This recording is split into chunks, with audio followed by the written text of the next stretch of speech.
Hello student, I am Kirti Sagar from जीबी साबाद। हम पढ़ रहे हैं आपका chapter subject serving first, chapter number 2 है चेन सर्वे। इस बुक का रेफरेंस ले रहे हैं सार्थक पब्लिकेशंस एंड ये है सिविल सेकेंड ईयर के लिए।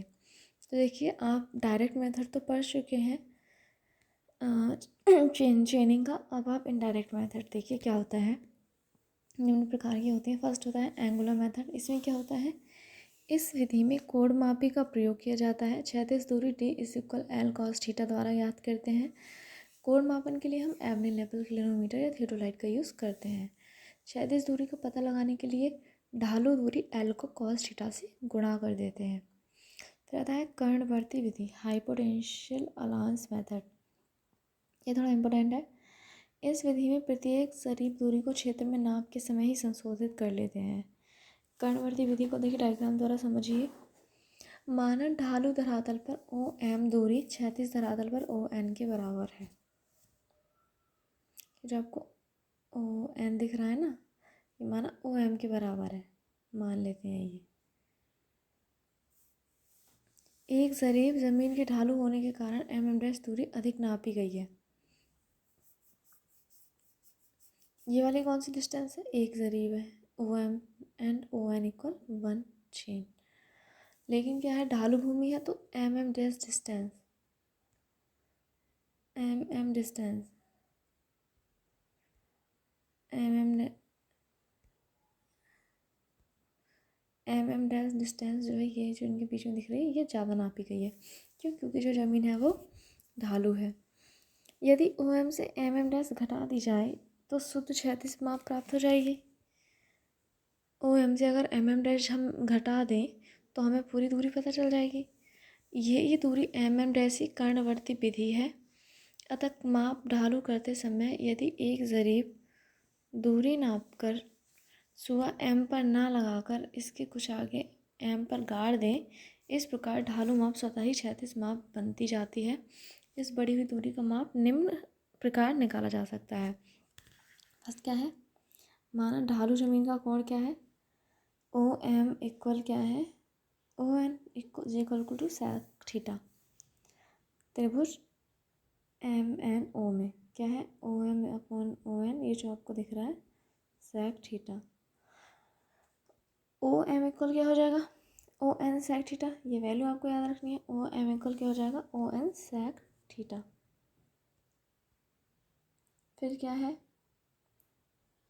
OM इक्वल क्या होता है, क्योंकि अब आपको पता होगा जो आपका फॉर्मूला डायग्राम था वो कुछ इस तरह से था।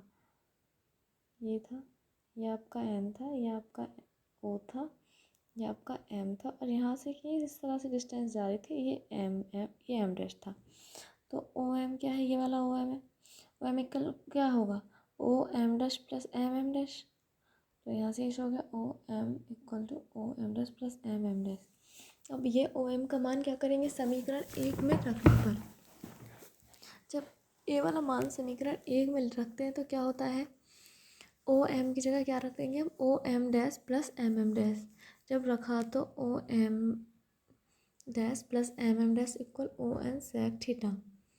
अब वी नो दैट कि OM' = ON, कि हम जानते हैं क्या कि OM' जो था वो किसके बराबर था, ON के बराबर था। तो फिर क्या था, क्योंकि हम MM' ज़्यादा दूरी तो ज़्यादा नापते हैं, OM' ON के बराबर होना चाहिए, बट हम मान रहे थे कि OM क्या है, ON के बराबर, ON sec थीटा के।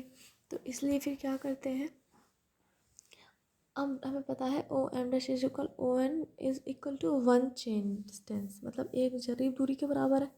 तो ये क्या हो गया, 100 कड़ियाँ 20 मीटर जरीब, क्योंकि ये जो चेन यूज़ कर रहे थे वो 20 मीटर की है, तो उसमें कितनी होंगी, 100 लिंक्स।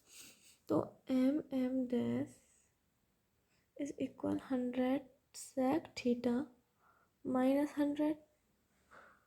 क्यों? क्योंकि MM' इक्वल ये है, sec थीटा क्या आता है, MM' इक्वल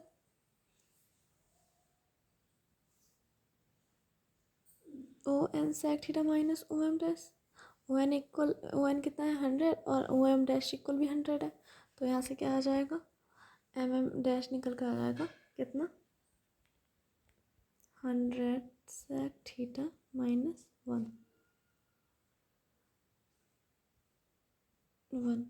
यही आपका क्या है, फॉर्मूला है जो आपको याद रखना है हाई पोटेंशियल मेथड का। ये वाला फॉर्मूला ये आपको पता होना चाहिए।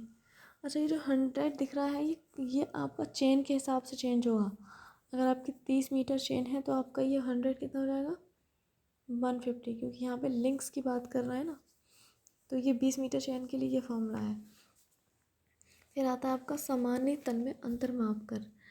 इस विधि में क्या करते हैं, क्षैतिज दूरी मापने के लिए दोनों बिंदुओं के डिफरेंस सामान्य तलों का लेवलिंग मशीन से ज्ञात कर लेते हैं।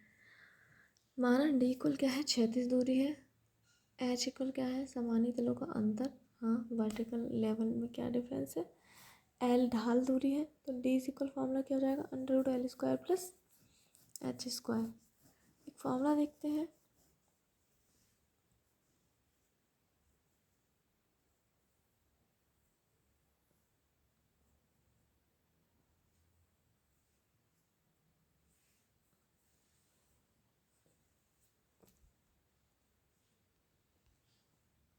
एक न्यूमेरिकल है, एक 20 मीटर जरीब से किसी ढालू सतह की पैमाइश की गई। यदि जमीन की ढालू सतह क्षैतिज से 15 डिग्री का कोण बनाती है तो जरीब की कर्णवर्ती ज्ञात कीजिए। अब इसमें क्या था, आपका फॉर्मूला आपको पता होना चाहिए, कौन सा वाला, m equal 100 sec theta minus 1। 100 same रहेगा क्योंकि 20 मीटर की जरीब है, ठीक। फिर क्या होना चाहिए कि, तो क्या हो गया, m' इक्वल फॉर्मूला लग गया। आपके पास एंगल है ढालू सतह से 36 कोण कितना है, 15 डिग्री, तो सेक थीटा की वैल्यू क्या है, सेक 15। फिर क्या होगा, ये वैल्यू निकल के आएगी 100 इंटू 0.04। अभी बात कर रहे हैं 4 कड़ियाँ हैं, तो आपको पता होना चाहिए कि एक कड़ी जो होती है वो 20 सेंटीमीटर की होती है। 1 लिक इज इक्वल टू 20 सेंटीमीटर, ठीक। तो फिर क्या हो जाएगा, ये 80 सेंटीमीटर, 0.8 मीटर। ये आपका क्या हो गया, इतना आपका कर्णवर्ती व्यास थी 0.8 मीटर। फिर आता है आपका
ये है आपका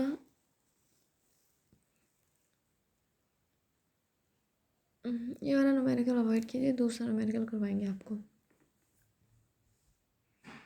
यह है खस के लेना, ऑफसेटिंग। सर्वेक्षण में क्षेत्र में जरीब रेखा के दाएं बाएं स्थित विभिन्न आकृति एवं विवरणों की डिटेल्स जैसे बाउंड्रीज स्ट्रक्चर्स जैसे भवन, सड़क, नाले आदि की स्थिति ज्ञात करने के लिए जरीब रेखा से उनके परपेंडिकुलर डिस्टेंस मापी जाती है, जिसे खसका कहते हैं। अतः सर्वेक्षण क्षेत्र में विभिन्न आकृतियों की स्थिति निर्धारित करने के लिए सर्वेक्षण रेखाओं के दाएं बाएं पार्श्व दूरियां नापी जाती हैं। इन लंबवत दूरियों को खसका कहते हैं। Offset according to dimensions, offset according to directions. Dimensions में शॉर्ट ऑफसेट होता है, लॉन्ग ऑफसेट होता है, 15 मीटर से कम वाला शॉर्ट और 15 मीटर से अधिक लॉन्ग। अकॉर्डिंग टू डायरेक्शन जो होता है वो परपेंडिकुलर ऑफसेट होता है 90 डिग्री पर खसका, ऑब्लिक ऑफसेट होता है वो 90 डिग्री से अधिक पर खसका। सर्वे पार्टी क्या होती है, देखिए, एक सर्वे पार्टी में 4 व्यक्ति होते हैं जिनमें एक सर्वेयर तथा 3 हेल्पर होते हैं, एक फ्लैगमैन, 2 चेनमैन और एक सर्वेयर। जरीब मापने के लिए 2 चेनमैन तथा आरेखन दंड को उठाने खूंटी गाड़ने के लिए एक फ्लैगमैन होता है। समस्त मापें स्वयं सर्वेक्षक द्वारा मापी जाती हैं तथा क्षेत्र पंजी में सर्वेक्षक द्वारा अंकित की जाती हैं। सर्वेक्षक को समस्त क्षेत्र उपकरणों का ज्ञान तथा सभी सर्वेक्षण विधियों का ज्ञान होना आवश्यक है। ये हमने पढ़ा था equipment instrument with survey party. ये हम चीज़ पढ़ ही चुके हैं, तो हम इसको अभी दोबारा रिवाइज नहीं कर रहे हैं। आज के लिए इतना ही काफ़ी है। Thank you class.